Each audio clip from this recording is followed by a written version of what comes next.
मेरा जन्म साधारण प्राणियों की भांति नहीं होता। मैं अविनाशी हूं और अजन्मा भी हूं। मैं समस्त भू प्राणियों का ईश्वर हूं। इसलिए मेरा जन्म प्राकृत मनुष्यों के सदृश नहीं है। मैं प्रकृति को अधीन करके अपनी योग माया के द्वारा प्रकट होता हूं।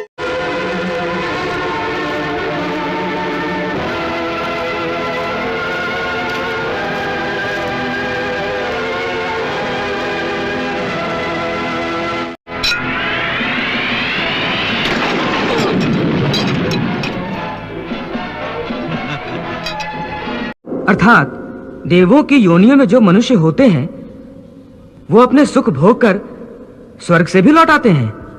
हाँ, और मनुष्य की योनि प्राप्त होने पर फिर कर्म करते हैं और इस तरह सदैव जन्म मृत्यु का कष्ट भोगते रहते हैं।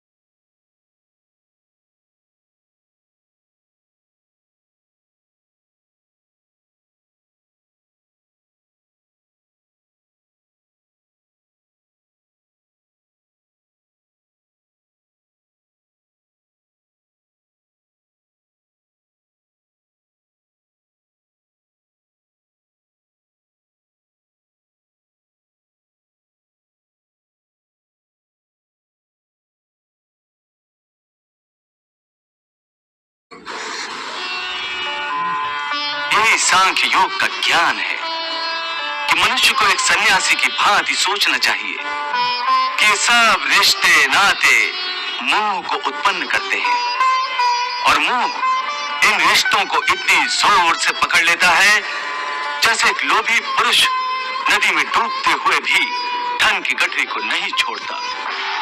नहीं अर्जुन, आत्मा को कहीं किसी स्थान पर या किसी काल में भी सुख दुख छू नहीं सकते, क्योंकि आत्मा तो मुझ अविनाशी परमेश्वर का ही प्रकाश रूप। मैं माया के अधीन नहीं, बल्कि माया मेरे अधीन है और सुख दुख तो माया की रचना। यदि मनुष्य मृत्यु के समय यह विधि अपनाए जो मैं तुम्हें बता रहा हूं, तो उसे तुरंत मोक्ष प्राप्त होगा और वो सीधा मेरे धाम को पहुंचेगा। वो गोपनीय विधि क्या है माधव?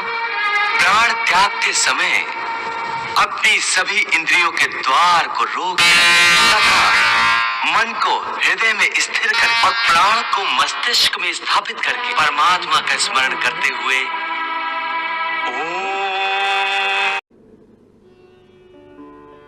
यही सांख्य योग का ज्ञान है कि मनुष्य को एक सन्यासी की भांति सोचना चाहिए कि ये सब रिश्ते नाते मोह को उत्पन्न करते हैं और मोह इन रिश्तों को इतनी जोर से पकड़ लेता है जैसे एक लोभी पुरुष नदी में डूबते हुए भी धन की गठरी को नहीं छोड़ता।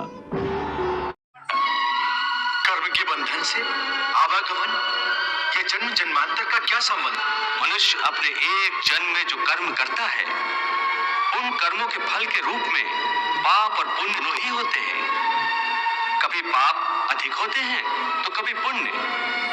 दोनों का दुख सुख भोगते हुए मनुष्य अपने नए जीवन में जो कर्म करता है उनका हिसाब पाप पुण्य के खाते में नए सिरे से लिख दिया जाता है। इस तरह इन नए कर्मों को भोगने के लिए एक और नया जन्म लेता है और जन्म जन्मांतर का ये सिलसिला लगातार चलता रहता है और मनुष्य की आत्मा का अपने परमात्मा से मिलन नहीं होता, जिसे मोक्ष